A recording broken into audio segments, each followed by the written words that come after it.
Did you ever see the infomercial where they're trying to sell a piece of exercise equipment and they tell you that if you use this piece of equipment versus another piece of equipment that you'll burn calories 3 times faster or 5 times faster?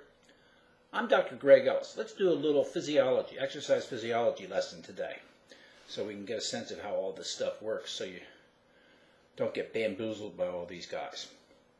We have 2 types of metabolism. We have your aerobic metabolism, which means you're breathing in oxygen, and that oxygen is going into the cell and being used directly to make fuel. Then you have the anaerobic metabolism, which is without oxygen, and that's when you're producing things like lactic acid because you're working without oxygen available to you. Now these 2 guys cross over. So first of all, let's do aerobic metabolism. What is your maximal aerobic power? Well, that depends on how much oxygen you can consume and use. And we can test this in the lab by hooking you up with gas analyzing equipment, and that will tell you exactly how many liters of oxygen you can consume and use.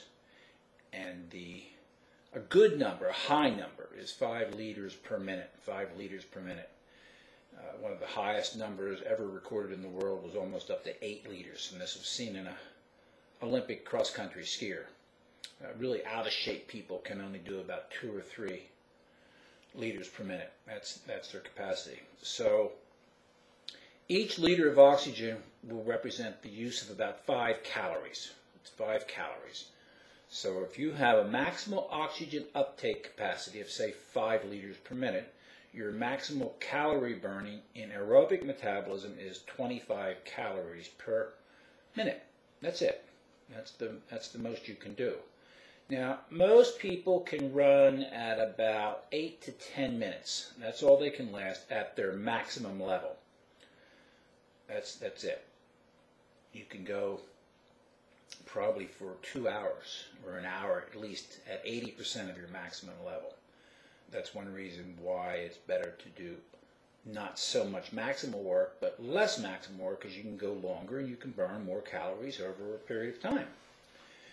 Now you have then your anaerobic metabolism, and your capacity for that is about maybe another 20-25 calories. So your maximal capacity would be about 40-45 calories, but you're doing all-out work because you can't last very long at maximal anaerobic power. And it's not a good idea to do that. Now, a lot of people are doing training that kicks up their anaerobic metabolism and tying that into doing more slow, steady work at the aerobic level. The anaerobic will kick in somewhere around when you're doing about 70% of your maximal aerobic capacity. I did my master's thesis on the female rowers down at the Vesper Boat Club here in Philadelphia because they were trying to mimic what the Germans were doing in their training, which was training at anaerobic threshold. That's the point at which the anaerobic metabolism starts to kick in. It's the point at which the lactic acid begins to rise in the blood. So that was an interesting project.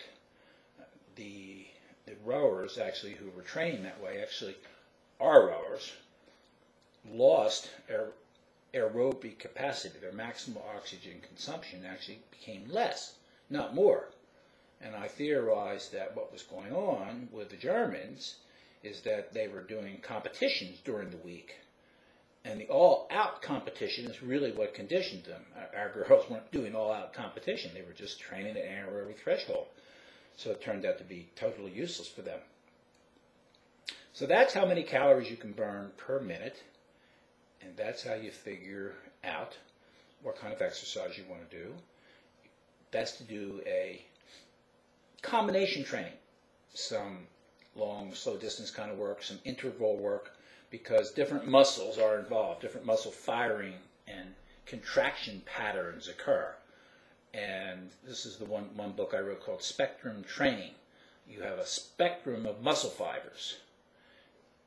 They respond and operate at different levels of intensity.